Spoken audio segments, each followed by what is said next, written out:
개발이 되기 전과 후를 비교하면 어떻게 되는 겁니까? 그 전에는 정말로 이거는 전화가 지파체 값이라는 걸 넘어서 개인이 이동 전화를 쓴다는 건 상상도 못했습니다. 미국 같은 선진국에서도요. 예. 그건 자동차에 설치해 놓고 쓰는. 왜냐하면 카폰이라고 했었잖아요. 네, 카폰. 카폰이 바로 그겁니다. 네, 그런데 그건 물론 이제 아날로그 방식이고 뭐 쉽게 얘기해서 잘 끊어지고 그다음에 배터리 충전하는 시기가 빨리 돌아오기 때문에 오전에는 전화가 되다가 오후에는 또 힘들고 그래서 예. 페이저라고 그래야지 삐삐라고 그러는 거죠. 삐삐가 나와서 그걸 가지고 다니면서 전화를 미리 하겠다 안 하겠다를 미리 타업을 해놓고 네. 전화하고 불편하게 짝이 없고 그러나 이동 전화기를 자동차에 붙이고 다닌다 그러면 정부 요직이거나 아주 돈이 많거나 중요 인물이었죠. 그러면 예. 군치유관이거나 예. 그런 정도가 아니면 그때 가질 수 없죠. 전화기가 뭐 이만하지 않았나요? 벽돌 정도 사이즈 그렇습니다. 되는 목침 거죠? 덩어리만큼 컸죠. 저도 그 기억이 납니다. 예. 그래서 미국도 개발은 했지만 그것이 이렇게 오늘날처럼 대량 보급될 줄 몰랐어요. 요새 배터리가 고도로 발달했기 때문에 아주 작고 가볍고 부피도 적은데 오래 쓰고 하루 요새 충전하게 되면 쓰기에 나름이지만 잘만 쓰면 2, 3일은 걷더니 충전 안 하고도 갈 수 있지 않습니까? 그러나 그때는 배터리 기술이 그러는 게 없었고 또 방식이 또 디지털 방식이 아니고 아날로그 방식이기 때문에 소위 그 영어를 써서 죄송합니다만 뻘키하다고 그럴까 너무 덩치가 크다 그죠? 막 그런 의미이기 때문에 그 보급이 안 됐어요. CDMA가 아날로그에서 디지털로 넘어가는 그 기술을 말하는 건가요? 그 방식 중에 하나죠. 그런데 CDMA는 한 번도 상용화한 일이 없는 좀 위험한 도전이라고 볼 수도 있었죠. 근데 이게 이게 저희가 한 겁니다. 될 거라고 믿으셨어요? 처음 시작하면서? 뭐 연구 개발하는 사람이 손 대는 것마다 된다고는 다 얘기합니다. 그러나 거기에는 이제 정말 그 노고가 많이 필요하죠. 밤잠 자지 못하고 밤샘 해가면서 실패 거듭하면서 결국 이뤄내는 것이 결국 우리나라가 발전하지 못한 것도 국가 기반이 취약해서 맞아요. 경제적인 면에서 취약한 것도 있었지만 그런 도전을 할 여건이 안 됐는데 다행히도 우리는 정부가 그런 걸 해보라고 하는 분위기였기 때문에 저는 이제 국방과학연구소에서도 이제 무전기 개발할 때도 전부 다 된다고 해놓고는 실제 해보면 잘 안 되거든요. 그것을 한번 제가 보고서 한번 이걸 극복해야 되겠다 해서 젊은 연구원들과 함께 자기 개인이 가지고 있는 모든 측정기나 이런 자산을 지식을 경험을 다 모아가지고 성공을 했기 때문에 거기서 인정을 받았다고 저는 봅니다. 그러니까 시작은 국방과학연구소에서의 무전기 개발, 그다음에 이제 전화기 시대의 TDX 기술 개발, 그렇죠. 그다음 휴대전화 시대의 CDMA 기술 개발. 왜냐하면 말이 이동전화지 실제적으로는 전화국하고 전화국 사이가 서로 또 중계가 되고 또 교환이 돼야 됩니다. 그럼요. 그래서 흔히들 교환기는 유선, 이동통신은 무선 이렇게 얘기하는데 그렇게 가를 수가 없는 겁니다. 왜냐하면 TDX라는 성공한 기반이 없었다면 물론 그렇죠. 그런 인프라스트럭처가 없었다면 CDMA를 개발할 수도 없었거니와 테스트를 할 수도 없고 또 의미가 없죠. 그 CDMA까지 오고 나니까 이제 누구나 다 휴대전화를 들고 다닐 수 있는 시대까지가 열리게 된 거죠. 그렇죠. 그것도 단계를 보시면 알지만 최초에 나올 때 이 CDMA 단말기도 제법 무겁고 컸어요. 컸습니다. 그러나 옛날 자동차에 붙이고 다니던 그 목침만한 건 아니었죠. 아주 편리하게 잘 썼죠. 그래서 이 CDMA를 최초로 우리나라가 발명한 나라는 아니지만 최초로 상용화한 나라로서는 큰 치료한 거죠. 최초 상용화였습니까? 네, 최초 상용화입니다. 그래요. 그러니까 그때는 외국에서도 반신반의했죠. 이게 90년대 중반 언저리 그때쯤 되죠. 네, 제가 그 사업을 맡은 것이 93년도고 95년도 말에 2년 동안에 저는 네. 전쟁이라고 합니다. CDMA 전쟁을 승리로 이끌었죠. 네. 저도 기억이 나는 게 세계 최초로 CDMA 기술을 상용화시켜서 네. 대단한 쾌거를 이루었다 그래서 네. 과학기술 정보통신 잘 모르는 저도 네. 코드 디비전 멀티플 억세스 네. 이 말이 기억이 나요. 그럼요. 그건 대단하십니다. 왜냐하면 전문가들도 처음 듣는 사람들이 많았어요. 근데 그래서 지금 그게 무슨 뜻인지 몰라요. 그냥 그런 방식이 만족하고 있다. 쓰시면 되고 쓰시는데 지장이 없으시죠? 예, 지장 그럼 됐습니다. 저희는 개발한 사람이기 때문에 예. 그걸 사업화한 사람이기 때문에 상용한 사람이기 때문에 쓰는 분이 해피하면 네. 저는 뭐 아무 문제가 없습니다. 이것을 통해서 이 고역을 치르는 과정에서 하나 특이할 사항이 있습니다.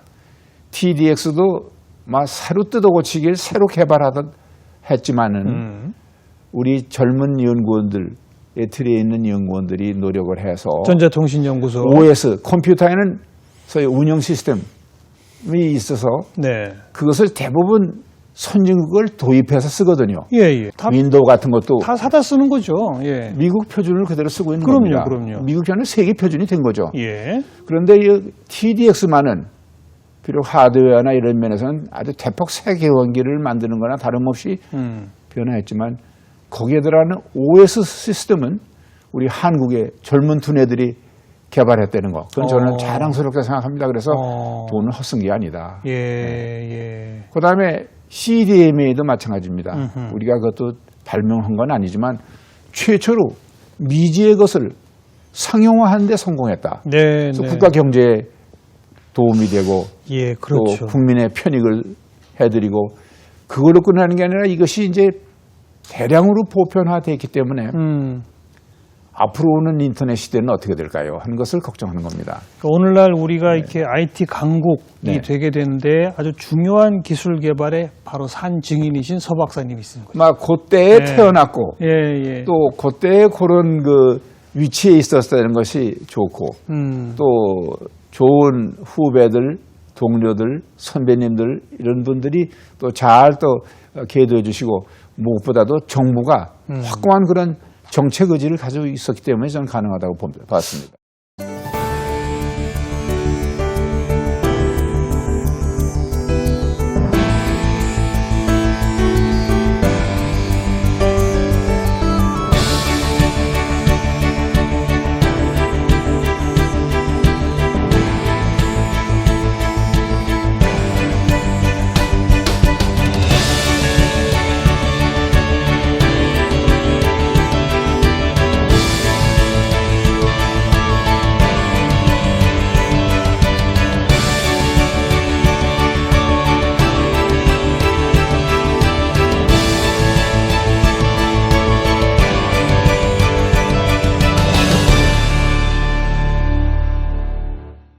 어릴 적부터 이런 데에 좀 관심이 많으셨어요?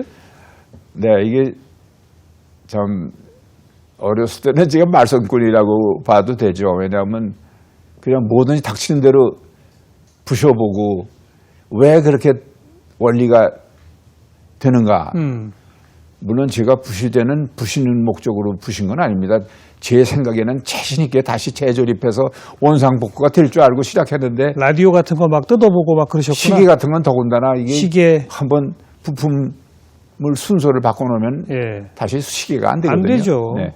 막 그러한 의미에서는 골치 썩이는 부모님한테 정말 그 누만 끼친 어린이였다고 보는데 몽둥이로 맞고 쫓겨나고 막 그러지 않으셨어요? 저는 참 다행히도 그랬으면 제가 이런 분야로 나가질 않았죠. 그 사고를 쳐도 그냥 꾸지람만 하시고 여다부터는 조심해. 그러지 말어. 뭐 이 정도지 좌절된 일은 없어요. 집이 좀 부자셨군요. 부자라기, 물론 이제 소위 우리나라 표현으로 밥술은 먹었다고 하지만 뭐 부자라기보다는 그것을 허용할 수 있는 그런 부모님이나 이런 그 가정 환경에서 태어났다고 봅니다. 그러니까 꼭 돈이 있어야만 된다는 건 얘기는 아니고. 뭐 어려서 그런 기계에 대한 관심이 많으셨다고 그래서 모두가 과학기술자가 되는 건 아닙니다만. 네, 그렇습니다. 본인이 내가 평생 이 길로 가겠다. 이렇게 언제 어떻게 결심하시게 된 거예요?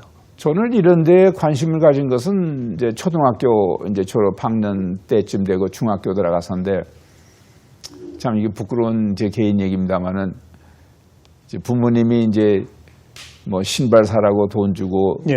또는 옷도 이렇게 맞춰주시고 그럴 때 그냥 무조건 그냥 돈을 받아서는 지금으로는 이제 없어졌지만 당시는 장사동에 그러한 그 라디오 부품 이런 것을 파는 데가 있었습니다. 예. 근데 거기서 충격을 받은 것은 일제 때 저는 또 태어났거든요. 일본 사람들이 만든 전기 부품하고 해방 이후에 제가 맞이한 미국의 부품하고 비교해 보니까 예. 같은 같은 규격이고 같은 타이프 이름인데도 불구하고 벌써 품질이 달라요. 그래서 이게 메이드 인 USA하고 메이드 인 재팬하고는 왜 이렇게 차가 있는가? 미국제가 훨씬 좋아요. 그러면 그땐 메이드 인 USA라 그러면 아주 예. 세계적인 브랜드라고 쳐주죠. 지금은 뭐 더 잘 만든 우리나라 것이 더 세계 최고의 물건도 있습니다만은 그때 느꼈습니다. 이게 원리만 알아가지고 어떤 설계도만 가지고 모든 게 되는 건 아니다.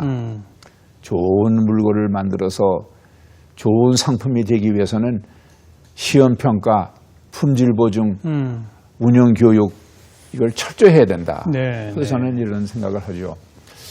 우리 여성 골파들이 세계를 휩쓰는데 그 원리가 어떻게 된 건가. 물론 열심히 골프를 잘 치는 그 기량도 중요하지만 룰 오브 게임을 제대로 터득하고 이렇게 하면 되고 이렇게 하면 안 된다 하는 처음부터 이 규칙을 지키는 그런 절차를 밟는 우리나라의 과학기술도 그런 점에서 최근에 이제 많은 발전을 했고 이제는 우리나라에서 만드는 공산품도 품질 면에서는 대단한 것이 있죠. 그러나 이제 아직도 미진한 것이 뭔가 하면 그러한 것으로 구성된 시스템을 운영하는 그러한 그 관리 기법, 운영 기법, 교육 이런 점에서는 아직도 갈 길이 멀다고 저는 생각하고 있습니다. 이 말씀을 듣고 또 노하실 분도 계시겠지만 저는 감히 얘기합니다. 어린 시절 메이드 인 USA 제품과 메이드 인 재팬 제품을 비교하면서 미제만큼 좋은 것들 내가 좀 만들어 봐야 되겠다. 네, 그런 동기를 하신 거죠. 그래서 이제 미국 유학도 가게 된 거죠. 뜻이 있으니까 가게 된 거죠. 그러니까 좋은 선배님들이 계셔가지고 또 추천 알선 다 해주시고 그래서 미국 유학도 하고 또 돌아오고 난 다음에 국방과학연구소 초대 창설 멤버로 들어가시고 들어가서 또 그것도 아주 제 길 간 거고 또 지금도 그렇지만 어려운 기술 도전을 하려면 국방과학 기술을 터득하는 게 빠른 길이다.